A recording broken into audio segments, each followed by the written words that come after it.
Hey Roosters, and welcome back to another video. Today we're going to be opening up some Versus System 2 PCG. Now after UVS Games sent me some Universes content, some Universes products to open in the channel, I've been working and focusing on making those videos for them and really for myself and of course most of all for you guys. But I do have some Versus System product here to open that I haven't opened yet that I bought.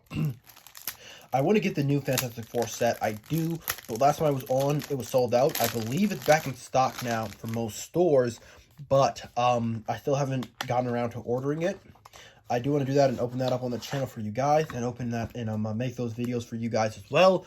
But first, I want to, because I bought this when I first went on there. I decided to pick this up because as I said, I didn't have yet Galactic Guardians, and so I decided to pick that up and review this set and talk about it first before I went in. I got those things because while I'm waiting, I might as well pick this up.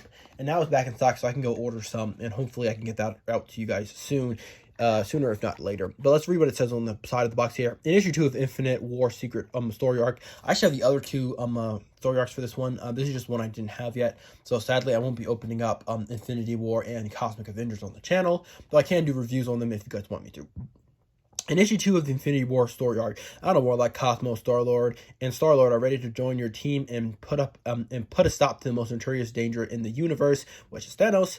The villains are coming, so power up your deck before it's too late. That's going to be the Galactic Guardians set. We're going to go over the cards right now, just in order in which they gave them to us. I think I'll refer to this only if I feel I need it. I'm not really understanding what a card does. But these are pretty old cards, so they're not going to be anything new for you guys probably, but I figured I might as well. So let's start with the first main character you get here, and that's going to be Adam Warlock himself. He showed up in the latest Guardians of the Galaxy movie, which I think a couple people are excited about. I don't know too much about him from the comics, but I do know that a lot of people sort of felt that that he wasn't used exactly the way that he wasn't the same character that they're used to from the comics, which is could be a good thing, could be a bad thing. Seems people generally received him pretty well, but I do know there are some people who are a little bit disappointed by his change in character in power set, because one thing I do know is he's far more powerful in the comics than he was in the movie. Okay, so Adam Warlock level 1, he has the Guardians of the Galaxy team affiliation. He has flight 5/5, and he has 1 wound. Obviously, that's terrible, but I'm assuming that the keyword power is the level up condition is gonna give us something here, sort of like Thanos. So level up 1, if Adam Warlock would be KO'd, hail all wounds from him, and he gains an XP. This power cannot be turned off. A little bit interesting here that the fact that you can add the 1 wound from him to him, and then you heal it, because, you know, I feel like, because the way I would say is that if you gain wounds equal to your health, then you immediately go away. But obviously this proves that that's not true. There's a small window there where I guess some things can still happen. So when he levels up, which isn't going to be hard because he just has to get hit, he's going to go into level 2, which is going to be an 8/8, 3 wounds, which is a low, but I'm guessing there'll be something going wrong there as well. Regenerative Cocoon, Adam can't recover during your recovery phase. Okay. And then he has a level up Timely Rebirth. When an enemy supporting character appears, if there are supporting characters with a total cost of 15 or more on that side, recover Adam, and he gains an XP. This power cannot be turned off. So, obviously, what we're hearing here is he basically be here until your opponent gets to a certain level of power. But that also means he's going to be here until you gain a certain level of power. So you can really stall out the game with this guy here. I think that's what he's usually used for. And sometimes he can stall games really long. Obviously, if I were ever to play this character, I wouldn't go that route because that sounds boring. But I do know that you can do it. I'm pretty sure that's what people do with this card. But let's see what happens when you finally do level up and you get to Adam Warlock level 3. I like that there's all different arts here. Usually that's not the case with Versus System 2 PCG, but this seems to be an exception. Decided to go all out for this set here. So level 3, Adam Warlock, he has 3 wounds, but remember, first of all, you're waiting pretty much 1,000 turns when this guy's out. and you can still attack your opponent with your supporting characters during these turns. And then also you have the 1 wound here. So although it's 3 wounds, it seems like, oh wow, that's kind of pathetic. It's not really, especially when you look at the fact that he has 13 stat line in flight, and he has the Master of the Soul Gem. Build phase, you can pay a blue, search your deck, and KO pile for in research row for the Soul Gem, and play it for free onto Adam. Or if Adam has Soul Gem equipped, it KO another one of kind equipment. So obviously this is supposed to be him using the Soul Gem like he does in the comics, which he didn't have in the movie. And then also he's going to be KOing another equipment, one-of-a-kind equipment, which is probably going to be, if you're fighting against Thanos for a thematic battle, is going to be his Infinity Stones copy. So that's going to be Adam Warlock. He's pretty good. I'm pretty sure he's good. In some formats, even have him banned, some tournaments. But I think it's mostly because of this thing can stall out the game until you're ready, or rather until, for a decent amount of time, until he pops into this form, and then he's a beast in this form. I think that's it. I haven't really seen him in action too much, so I'm not really sure what the general playstyle there is. But that's Adam Warlock. That's what he does. That's our first main character for the set. We can bring him a little further back if we need more space for the supporting characters and whatever else might come in the set. Our second supporting character is going to be, main character is going to be Cosmo. He is another Guardians of the Galaxy character. Whoops. Lord. Okay, there we go. He has 5 wounds, 5 health. He has 1 attack and 6 defense, and 1 range. He has the superpower, Bad Dog. Main phase, pay a yellow, name a keyword power or superpower. Until the start of your next main phase, enemy characters lose it, can't gain that power. And enemy characters that appear with that power lose it and can't gain it. So this is sort of like a temporary version, or more temporary version, of the Cosmo ability that was on the set 1 Cosmo. I wish I brought him with me for this unboxing, but I didn't, sadly. So maybe I'll put a picture of him up on the screen. So you'll see that that card was actually so good they actually had it like errata, basically. It's that 1 card, because you could put it down, protect it, and your opponent will lose some vital powers, sometimes powers that they needed to win the game. Another thing is that I wish I brought my copy of Soul Gem. I do have it because I bought the Thanos set, but I'm pretty sure there isn't a second copy in this set. So sadly I'm not gonna have Thanos, the Soul Gem showed you guys today, to see what that level 3 Adam Warlock ability does. But okay, level up condition is all bark, no flight. Level up 6, when an enemy face-up character loses keyword power, Cosmo gains 1 XP. Generally, don't forget keyword power is also flight and range. So if you choose flight, you can make or range, you can make a decent amount of enemy characters lose keyword powers or superpowers in one go. But it really depends on the deck you're playing against and what the powers are relying on, depending on how fast you can level up. If you're playing against a deck who has a main character with flight or range, and you choose that, and they lose that, and they have a couple supporting characters on the field, 1 or 2 uses of this could actually get you the level up, the Bad Dog superpower, but sometimes it might take a little longer. There are other cards in the game that allow you to nullify and get rid of your opponent's superpowers and keyword powers, but sadly, I don't have any cards there to show you today, and maybe there will be some in this set, but maybe not. I mean, First System doesn't always do that, where they add cards that are needed into the set, just like the Soul Gem. So maybe there'll be nothing that synergizes with that ability. We'll see. So we have Star-Lord Star, which is just Shadowcat, aka Shadowcat. Shadowcat says that right there. Okay, so she is a X-Men and Guardians of the Galaxy character. She has 5 health, range, 2 attack, 5 defense. Searching for something. During the build phase, you can pay a red to draw 2 cards and discard 2 cards. Definitely a cool little superpower. You're not gaining anything in that exchange. In fact, you're mostly losing, but the cycling is pretty good, depending on what you're really looking for. But I think it's a pretty cool superpower. Then you have the level up condition, Galactic Guardian, level up 2. When you play a space location, Star-Lord gains an XP. So, play 2 space locations to level up. Not that hard to do. See what happens when you do. Searching for something, keep that power. Your stats go up to 8-5 range, and you gain a new intangibility superpower. During the main phase, you can pay a space. Choose an enemy player to reveal their hand. Star-Lord strikes any amount of number of supporting characters there with a total defense less than or equal to her attack. That player discards each struck character. So you discard characters that have defense lower than her attack, which is 8, which is pretty high, which means almost all 5 costs or lower, for the most part, are going straight to the discard pile in their hand, and lower. 5 costs and lower. But I mean, of course, there's some cards have high defense, some cards have low defense. Depends on what your opponent is playing. But generally, you can actually discard quite a few cards with that raw ability, with that intangible ability on Star-Lord, really Shadow Cat. I mean, there's no point in calling her Star-Lord because Star-Lord actually exists. I have this card, and it's not that. We have 4 copies in this box of Lockheed, an X-Men supporting character, one cost, 2/2, 2 health, flight, Frumious Bandersnatch. Combat, you can pay a blue, choose 1, fire. Lockheed strikes double his attack this combat.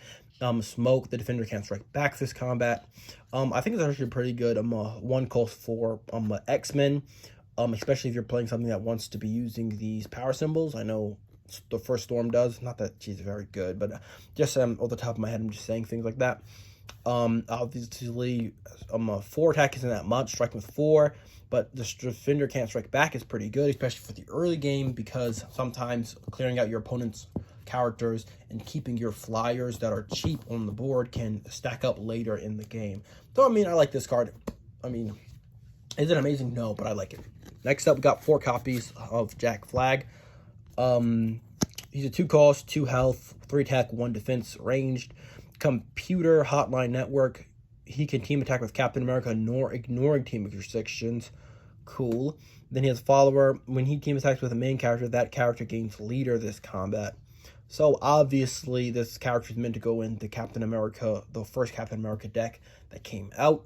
Supposed to put him in there. He can team attack with Captain America, and then gives Captain America leader and whatnot. Obviously, I think that's what that's meant to go with. But, I mean, there's some other things you can use that with as well. Not just that. Howard the Duck, definitely a cool little character.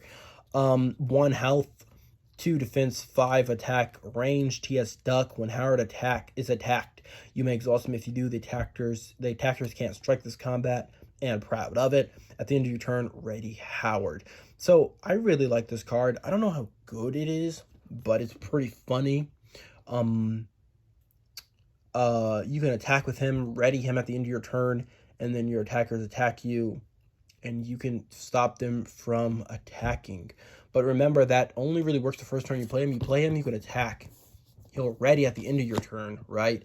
And then on your turn, you would defend with him, and then he'd ready at the beginning. No, yeah, you can keep doing that. So it's definitely a cool little card there. How do you defeat Howard?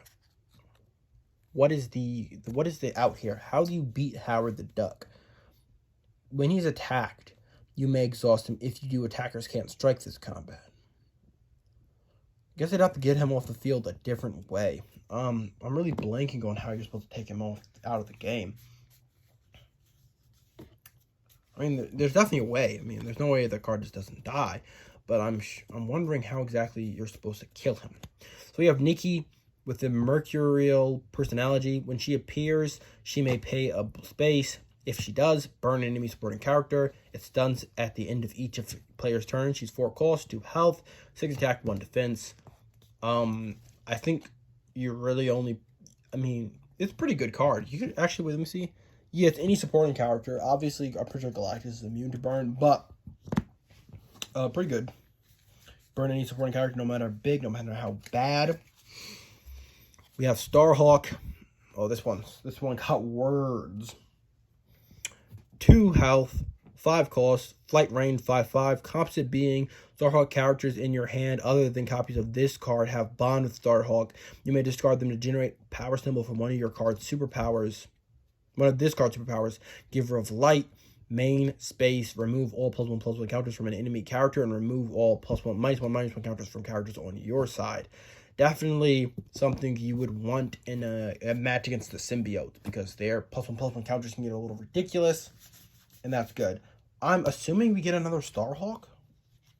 Or maybe we've already had another Starhawk. I don't know. It says Starhawk cards in here. So yeah, I'm assuming we're either going to get another Starhawk or we already had a Starhawk that somehow I don't know about. Here you have Talon.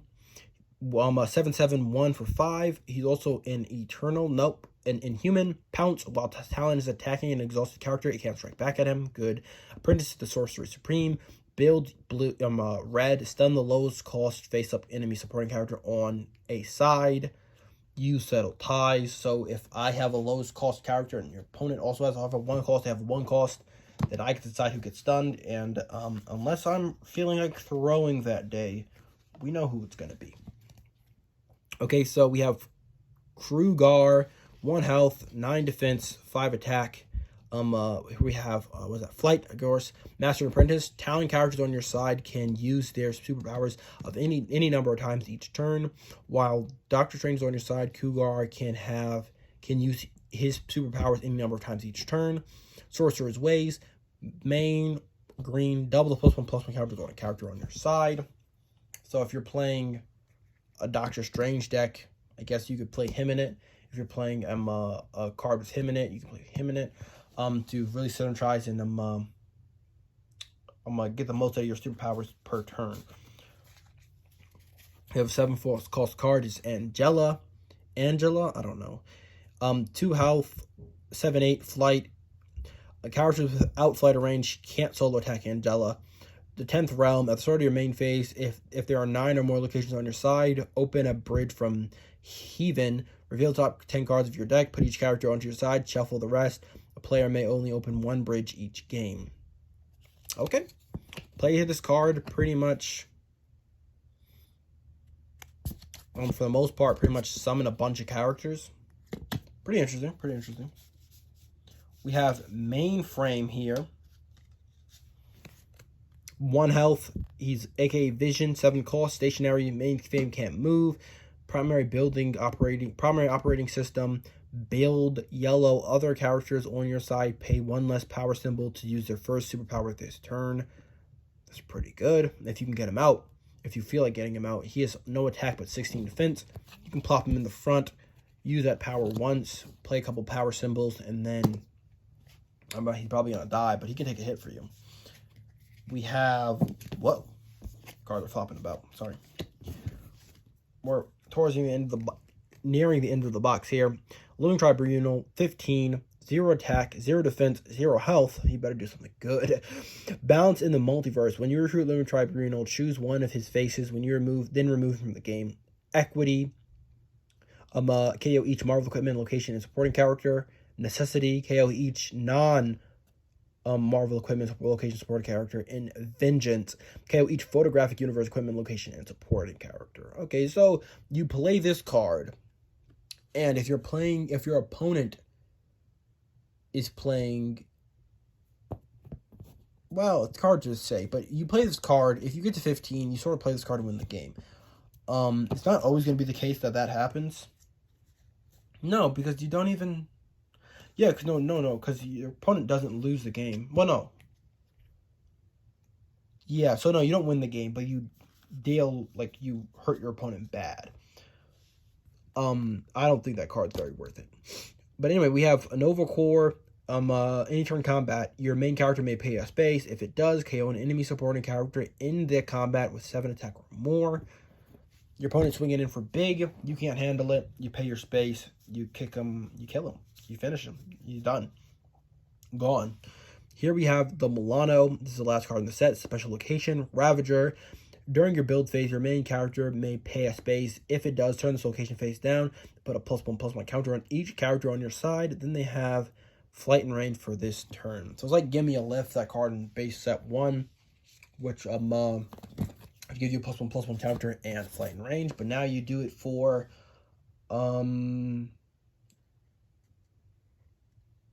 all your characters, and they get flight and ranged.